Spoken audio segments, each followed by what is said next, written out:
Hi guys, എല്ലാവരും സുഖമായിട്ടിരിക്കുന്നു എന്ന് വിശ്വസിക്കുന്നു. ഇന്ന് ഭയങ്കര വലിയൊരു ടോപ്പിക്കൊന്നും അല്ല, പക്ഷെ എന്നാലും ഇതിനെക്കുറിച്ച് സംസാരിക്കണം എന്ന് എനിക്ക് തോന്നി. അതെന്താണെന്ന് വെച്ചാൽ don't be too available for anyone. അതാണ് ഇന്നത്തെ നമ്മുടെ ടോപ്പിക് എന്ന് പറയുന്നത്. അതായത് ഇപ്പോൾ നമ്മൾ എല്ലാ കാര്യത്തിനും നോ പറയാൻ മടിയുള്ളവരാണ്. ഏറെക്കുറെ ഒരു നല്ല ശതമാനം ആൾക്കാരും അങ്ങനെയുള്ളൊരു ഗ്രൂപ്പ് ഓഫ് ഇതിൽ പെട്ടവരാണ്. അപ്പം നമ്മളിപ്പോൾ ഒരാൾക്ക് വേണ്ടിയിട്ട് എപ്പോഴും അവൈലബിൾ ആയിട്ടിരിക്കുകയാണെങ്കിൽ, അതിപ്പോൾ റിലേഷൻ്റെ കേസിലാണെങ്കിലും ഫ്രണ്ട്ഷിപ്പിൻ്റെ കേസിലാണെങ്കിലും എന്തോ ആയിക്കോട്ടെ, നമ്മളെപ്പോഴും ചാടി ഇറങ്ങുകയാണ്. ഇപ്പം ഒരു ഹെൽപ്പ് വേണം, ഉടനെ ഓക്കെ ബാക്കി കാര്യങ്ങളെല്ലാം മാറ്റി വെച്ച് അതിന് വേണ്ടി ഇറങ്ങാം. അതേപോലെ ഒരു റിലേഷനാണ്, നമ്മൾ മാത്രം എഫേർട്ട് ഇട്ട് നമ്മൾ കൂടുതൽ അതിന് വേണ്ടിയിട്ട് ടൈം സ്പെൻഡ് ചെയ്യുന്നു. എനിക്ക് ചെയ്യാൻ ഒരുപാട് ഇമ്പോർട്ടൻറ്റ് കാര്യങ്ങളുണ്ട്, അതൊക്കെ മാറ്റി വെച്ചിട്ട് അവനല്ലേ അവൾക്ക് വേണ്ടിയിട്ട് ഞാൻ ഇറങ്ങിത്തിരിക്കുന്നു. അതേപോലെ എന്താ പറയുക, ഇപ്പം ഹെൽപ്പും ഇതുമൊക്കെ ഞാനൊരു എക്സാമ്പിളായിട്ട് പറഞ്ഞതാണ്. ഇതേപോലെ പല കാര്യങ്ങളും നമ്മളെ വാല്യൂ ചെയ്യാതെ നമ്മൾ ഇറങ്ങിപ്പോയ പല സിറ്റുവേഷൻസ് ലൈഫിൽ ഉണ്ടായിട്ടുണ്ടാവാം. പക്ഷേ നിങ്ങളൊന്നും മനസ്സിലാക്കുക, അറ്റ് ദ എൻഡ്, അല്ലെങ്കിൽ നിങ്ങളോട് പറഞ്ഞിട്ടുണ്ടോ ഇല്ലയോ എന്നുള്ളതല്ല, ആ ഒരു നമ്മുടെ ഒരു വാല്യൂ അവിടെ കുറയുകയാണ് ചെയ്യുന്നത്. നമ്മളെപ്പോഴും അവൈലബിൾ ആയാലുള്ള പ്രശ്നം അതാണ്. മറ്റേ കണ്ണുള്ളപ്പോൾ കണ്ണിൻ്റെ വില അറിയില്ല എന്ന് പറയില്ലേ, അതേപോലെയാണ് നമ്മുടെ വാല്യൂ കുറഞ്ഞുകൊണ്ടിരിക്കുകയാണ്. ചില സമയത്ത് നോ പറയുന്നതുകൊണ്ട് തെറ്റില്ല, നമ്മളെ പ്രയോറിറ്റൈസ് ചെയ്യുക, നമുക്കും വാല്യൂ ഉണ്ട്, ആ ഒരു കാര്യത്തെ നമ്മൾ അക്സെപ്റ്റ് ചെയ്യുക ആദ്യം തന്നെ. കാര്യം നമുക്കും പല കാര്യങ്ങൾ ചെയ്യാനുണ്ട്, നമ്മളും പല തിരക്കിൽ പെട്ടവരാണ്. ഹെൽപ്പ് ചെയ്യണമെന്നോ ചെയ്യേണ്ടെന്നൊന്നും അല്ല പറയണേ, ഹെൽപ്പ് ചെയ്യേണ്ടതാണെങ്കിൽ ചെയ്യണം. പക്ഷേ എപ്പോഴും ഇങ്ങനെ ഒരാൾ സൈഡിൽ നിന്ന് തന്നെ ഇങ്ങനെ എഫേർട്ടും കാര്യങ്ങളും മാത്രം വരുമ്പോൾ നമ്മുടെ സെൽഫ് റെസ്പെക്റ്റ് ആണ് അവിടെ പോകുന്നത്, നമുക്കാണ് അവിടെ വാല്യൂ ഇല്ലാത്തത്. നേരെ മറിച്ച് നമ്മളെല്ലാത്തിനും ഇറങ്ങിത്തിരിക്കുന്ന ഒരു ഫ്രണ്ട്, നമ്മൾ എന്ത് കാര്യം ഉണ്ടെങ്കിലും എല്ലാം മാറ്റി വെച്ച് അവനെ അല്ല അവളുടെ കൂടെ പോകുന്നുണ്ട്. എന്തൊരാവശ്യം ആയിക്കോട്ടെ, എന്തും ആയിക്കോട്ടെ. നേരെ മറിച്ച് നമുക്കൊരാവശ്യം വന്നാൽ ആ ആൾ തിരിച്ചു വരുന്നുണ്ടോ എന്നും കൂടെ നോക്കണം. അപ്പം ഈ ഒരു കാര്യത്തെ മൈൻഡിൽ എപ്പോഴും ഉണ്ടാവണം. നമ്മൾ അവൈലബിൾ ആവേണ്ട സമയത്ത് അവൈലബിൾ ആയും ഇരിക്കണം. ഇപ്പം നമ്മൾ പോകേണ്ട ഒരു സിറ്റുവേഷൻ ഉണ്ടെങ്കിൽ പോയ തന്നെ ചെയ്യണം. അതിപ്പം എന്താണേലും നമ്മൾ പോയേ പറ്റത്തുള്ളൂ.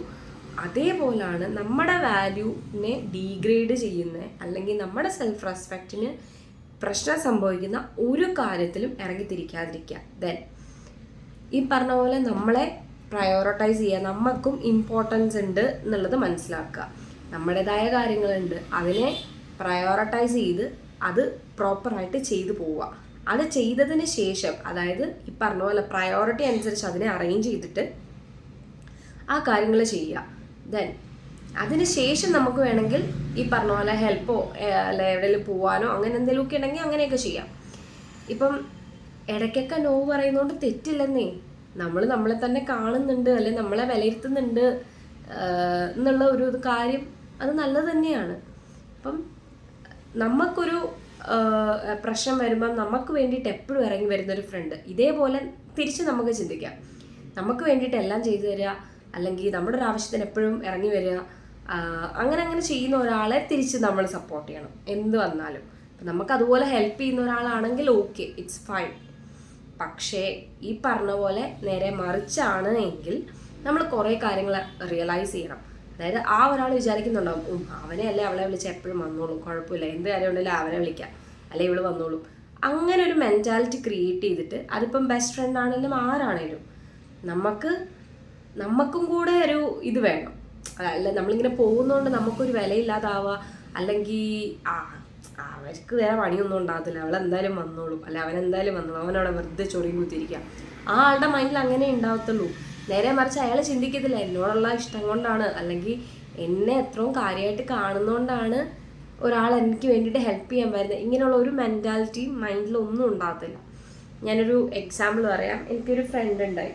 അപ്പം ആളെ ഞാൻ റാൻഡമായിട്ട് ഒരു ഹോസ്റ്റലിൽ വെച്ചിട്ടാണ് കാണുന്നത്. ദെൻ ആളുടെ അടുത്തുനിന്ന് എനിക്കുണ്ടായ ഒരു എക്സ്പീരിയൻസ് എന്തെന്ന് വെച്ചാൽ, എനിക്ക് ഒരിക്കലും മറക്കാൻ പറ്റില്ല. കാര്യം ഒരു തവണ ഹോസ്റ്റലിലെത്തി, മീൻസ് ഹോസ്റ്റൽ ലൈഫിൻ്റെ സ്റ്റാർട്ടിങ് സ്റ്റേജ് ആയിരുന്നു. ആ ഒരു സമയത്ത് എനിക്ക് വയ്യാണ്ട് വന്നപ്പോൾ എനിക്ക് ഒട്ടും വയ്യ. അപ്പം രാത്രി ആയതുകൊണ്ട് ഞാൻ കൂടെ ഉള്ളവരെ ബുദ്ധിമുട്ടിക്കേണ്ടെന്ന് വെച്ച് ഞാൻ അധികം സംസാരിക്കാനോ ഒന്നിനും പോയില്ല. പക്ഷെ ഞാൻ നടക്കുന്നതും ഇങ്ങനെ കട്ടിലിൽ എണീറ്റിരിക്കുന്നതും അങ്ങനെയൊക്കെ ഇയാൾ കണ്ടിട്ട് എൻ്റെ അടുത്ത് വന്നിട്ട് ചോദിച്ചു, എന്ത് പറ്റി, എന്താണ് കാര്യം എന്നൊക്കെ ചോദിച്ചു. എല്ലാ കാര്യം ഞാൻ പറഞ്ഞു കുഴപ്പമില്ല, കിടന്നു, ഓക്കെ ആണെന്നൊക്കെ പറഞ്ഞു. പക്ഷെ എനിക്ക് സീരിയസ്ലി ഞാൻ ആ സമയത്ത് ഓക്കെ അല്ലായിരുന്നു. പക്ഷേ അവൾ എനിക്ക് വേണ്ടിയിട്ട് എൻ്റെ കൂടെ നേരം വെളുക്കുവോളം എൻ്റെ കൂടെ ഇരുന്ന് ഞാൻ ഉറങ്ങുന്നിടം വരെ എൻ്റെ തലയിൽ മസാജ് ചെയ്ത് അങ്ങനെ അത്രയും കെയർ ചെയ്തിട്ട് എന്നെ എൻ്റെ ലൈഫിൽ എനിക്ക് ആദ്യമായിട്ടാണ് അത്രയും വലിയ കെയർ കിട്ടുന്നത്, സത്യം പറയാമല്ലോ. അപ്പം എനിക്കത് ഒരിക്കലും മറക്കാൻ പറ്റാത്തൊരു സംഭവമാണ്. അതെൻ്റെ ബെസ്റ്റ് ഫ്രണ്ടാണ്. അപ്പം ആളുടെ കാര്യത്തിൽ ഇതുപോലെയാണ്. എനിക്കൊരു കാര്യം വന്നാൽ ആൾ എന്തായാലും ഓടി വരും എന്ന് എനിക്കറിയാം. എനിക്കൊരു പ്രശ്നം വന്നാൽ ആളുണ്ടാവും. നേരെ മറിച്ച് അവളുടെ കാര്യത്തിലാണെങ്കിലും ഞാൻ നിൽക്കും, എന്ത് കാര്യം വന്നാലും. ഇങ്ങനെ മ്യൂച്വൽ അണ്ടർസ്റ്റാൻഡിങ്ങിൽ അല്ലെങ്കിൽ ട്രസ്റ്റുള്ള നല്ലൊരു ഫ്രണ്ട് നിങ്ങൾക്കും ഉണ്ടെങ്കിൽ ഓക്കെ.